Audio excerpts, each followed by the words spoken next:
AYUSH TV ವೀಕ್ಷಕರಿಗೆ ನಮಸ್ಕಾರ ಮತ್ತು ಆಯುರ್ವೇದ ದಿನಚರಿ ಸೆಗ್ಮೆಂಟಿಗೆ ಸ್ವಾಗತ. ನಾನು ನಿಮ್ಮ ಡಾಕ್ಟರ್ ಶರದ್ ಕುಲಕರ್ಣಿ, ಜೀವೋತ್ತಮ ಹೆಲ್ತ್ ಆಯುರ್ವೇದ ಕೇಂದ್ರ, ಬನ್ನೇರುಘಟ್ಟ ರಸ್ತೆ ಮತ್ತು HSR ಬಡಾವಣೆ, ಬೆಂಗಳೂರು. ದಿನಚರ್ಯ ಅಂತ ಬಂದಾಗ ಪ್ರತಿನಿತ್ಯವೂ ನಾವು ಯಾವ ಕಾರ್ಯಗಳನ್ನು ಹೇಗೆ ಮಾಡಬೇಕು, ಯಾಕೆ ಮಾಡಬೇಕು ಅಂತ ನಮ್ಮ ಆಯುರ್ವೇದದಲ್ಲಿ ಹಲವಾರು ವರ್ಷಗಳ ಹಿಂದೆಯೇ ಆಯುರ್ವೇದ ಗ್ರಂಥಗಳಲ್ಲಿ ಹೇಳಲಾಗಿದೆ. ಸೊ ಅಂತಹ ಒಂದು ದಿನಚರ್ಯದ ಕನ್ಸೆಪ್ಟ್ ಏನಪ್ಪ ಅಂತ ಹೇಳಿದರೆ ಅಭ್ಯಂಗ ಅಂತ. ಸೊ ಅಭ್ಯಂಗ ಅಂತ ಹೇಳಿದರೆ ತುಂಬ ಜನ ಹಲವಾರು ಜನರಿಗೆ ಒಂದು ಮಿತ್ ಇರುತ್ತೆ, ಆಯುರ್ವೇದ ಅಂದರೆ ಬರೀ ಆಯಿಲ್ ಮಸಾಜು ಅಥವಾ ಬಾಡಿಗೆ ಆಯಿಲನ್ನು ಹಾಕೊಳ್ಳೋದು ಅಂತ. ಅದಕ್ಕಿಂತ ತುಂಬ ಅದು ಜಸ್ಟ್ ಒಂದು ಆಟಮಿಕ್ ಪಾರ್ಟ್ ಅಂತ ಹೇಳ್ತೇನೆ ನಾನು, ಅಂದರೆ ಒಂದು ಚಿಕ್ಕ ಪಾರ್ಟ್ ಮಾತ್ರ ಆಯುರ್ವೇದದಲ್ಲಿ. ಸೊ ಆದರೂ ಕೂಡ ಅಭ್ಯಂಗಕ್ಕೆ ಇರುವಂಥ ಮಹತ್ವ, ಯಾಕೆ ಅಭ್ಯಂಗವನ್ನು ನಾವು ಪ್ರತಿನಿತ್ಯ ಮಾಡಬೇಕು. ಮತ್ತು ತುಂಬ ಜನರಿಗೆ ಕನ್ಫ್ಯೂಷನ್ ಇರುತ್ತೆ, ಸರ್ ಯಾವ ಆಯಿಲನ್ನು ಹಾಕಬೇಕು ಸರ್, ನಾನು ತಲೆಗೆ ಯಾವ ಆಯಿಲನ್ನು ಹಾಕಬೇಕು, ಬಾಡಿಗೆ ಯಾವ ಆಯಿಲನ್ನು ಹಾಕಬೇಕು ಅಂತ. ಅದನ್ನು ಕೂಡ ನಾನು ಇವತ್ತು ಕ್ಲಾರಿಫೈ ಮಾಡ್ತೇನೆ. ಆ್ಯಂಡ್ ಅದರ ಬೆನಿಫಿಟ್ಸ್ ಏನು ಅಂತ ಕೂಡ ತಿಳಿಸ್ಕೊಡ್ತೇನೆ. ಮೊದಲನೇದಾಗಿ ಅಭ್ಯಂಗ ಅಂತ ಹೇಳುವುದು ನಮ್ಮ ಶರೀರಕ್ಕೆ ಅಂದರೆ ದೇಹಕ್ಕೆ ಕಂಪ್ಲೀಟಾಗಿ ಆಯಿಲನ್ನು ಹಾಕುವಂಥದ್ದು. ಸೊ ಅಭ್ಯಂಜನ ಅಥವಾ ಅಭ್ಯಂಗ ಅಂತ ಹೇಳೋದು ಕಂಪ್ಲೀಟಾಗಿ ನಾವು ಆಯಿಲ್ ಅಪ್ಲಿಕೇಶನ್ ಮಾಡುವಂಥದ್ದು. ಈ ಆಯಿಲ್ ಅಪ್ಲಿಕೇಶನ್ ನಮಗೆ ಇಲ್ಲ ಸರ್, ನನಗೆ ಟೈಮೇ ಇಲ್ಲ ಸರ್, ಬೆಳಿಗ್ಗೆ 6 ಗಂಟೆಗೆ ನಂದು ಡ್ಯೂಟಿ ಸ್ಟಾರ್ಟ್ ಆಗುತ್ತೆ ಸರ್, ಲಾಗಿನ್ ಆಗಬೇಕು, ಸಂಜೆ 8 ಗಂಟೆಗೆ ಮುಗಿದೋಗುತ್ತೆ, ನೀವು ದಿನಚರ್ಯದಲ್ಲಿ ಬೆಳಿಗ್ಗೆನೇ ಅಭ್ಯಂಗ ಮಾಡಬೇಕು ಅಂತ ಹೇಳ್ತಿದ್ದೀರಾ, ಹೇಗೆ ಸರ್ ಮಾಡೋದು ಅಂತ ಹೇಳೋರು, ಕೇವಲ ನಿಮ್ಮ ತಲೆಗೆ ಅಂದರೆ ಶಿರಸ್ಸು, ಕಿವಿಗೆ ಮತ್ತು ಪಾದಕ್ಕೆ ಕೂಡ ನೀವು ಆಯಿಲನ್ನು ಅಪ್ಲೈ ಮಾಡಬಹುದು. ಇದು ಕೂಡ ಅಭ್ಯಂಗನೇ ಆಗುತ್ತೆ, ಮಿನಿ ಅಭ್ಯಂಗ ಟೈಪ್ ಆಗುತ್ತೆ. ಬೆನಿಫಿಟ್ ಸ್ವಲ್ಪ ಕಡಿಮೆ ಇರುತ್ತೆ, ಆದರೆ ಬೆನಿಫಿಟ್ ಸಿಗುತ್ತೆ. ಸೊ ಶಿರ, ಕರ್ಣ, ಪಾದ ಈ 3 ನಿಮ್ಮ ಏನು ದೇಹದಲ್ಲಿ ಅಂಗಗಳಿರುತ್ತೆ, ಅಲ್ಲೂ ಕೂಡ ನೀವು ಆಯಿಲನ್ನು ಅಪ್ಲೈ ಮಾಡ್ಬೋದು.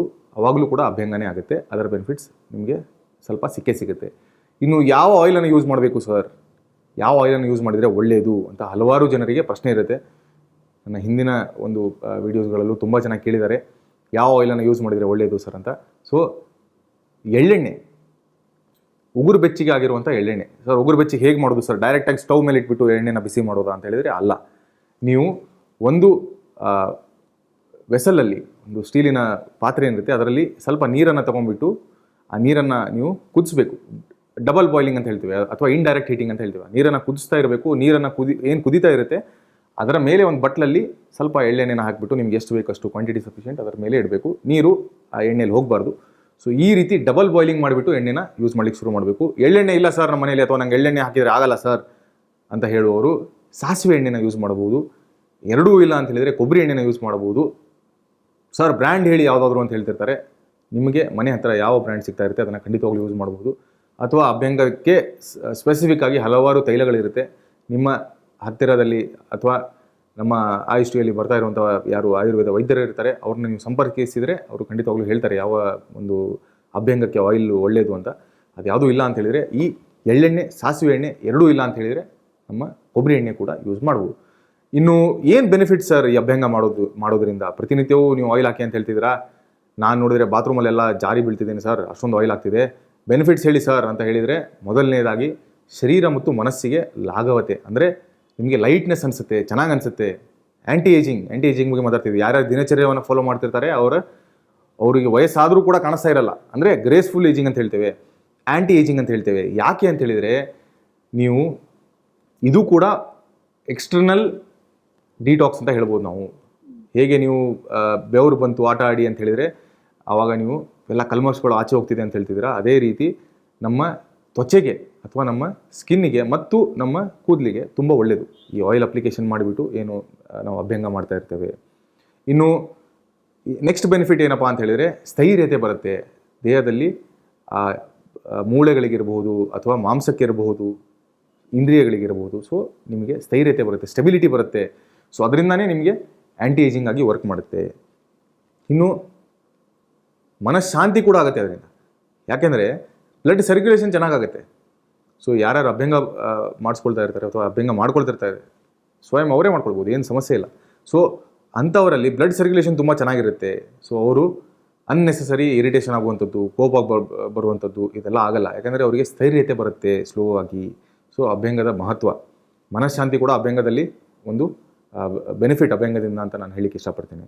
ಸೊ ಈ ರೀತಿ ಎಲ್ಲ ಬೆನಿಫಿಟ್ಸ್ ಇರುತ್ತೆ ಅಭ್ಯಂಗ ಮಾಡೋದ್ರಿಂದ.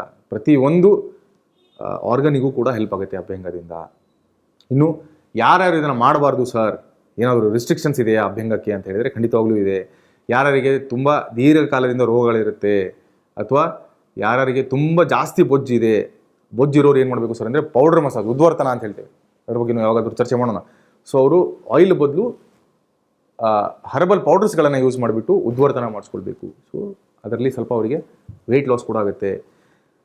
ಇನ್ನು ಅಜೀರ್ಣ ಯಾರಿಗಾಗಿದೆ, ವಾಂತಿ ಭೇದಿ ಆಗ್ತಾ ಇದೆ, ಜ್ವರ ಬಂದಿದೆ, ಅವರೆಲ್ಲ ಕೂಡ ಈ ರೀತಿಯ ಅಭ್ಯಂಗ ಅಥವಾ ಆಯಿಲ್ ಅಪ್ಲಿಕೇಶನನ್ನು ಅವಾಯ್ಡ್ ಮಾಡಬೇಕು. ಯಾರ್ಯಾರು ಸ್ವಸ್ಥರಾಗಿದ್ದಾರೆ ನೋಡಿ, ಆಯುರ್ವೇದದ ಬ್ಯೂಟಿ ಅಂದರೆ ಇದು, ಸ್ವಸ್ಥಸ್ಯ ಸ್ವಾಸ್ಥ್ಯ ರಕ್ಷಣಂ ಆತುರಸ್ಯ ವಿಕಾರ ಪ್ರಶಮನಂ ಚ.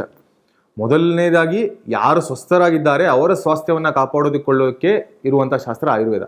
ಹಂಗಂತೇಳಿ ಏನು ಸರ್ ನನಗೆ ತೊಂದರೆ ಆಗಿದೆ ಆಲ್ರೆಡಿ, ನನಗೇನು ಟ್ರೀಟ್ ಮಾಡಲ್ವಾ ಅಂತ ಹೇಳಿದ್ರೆ ಆಗಲ್ಲ.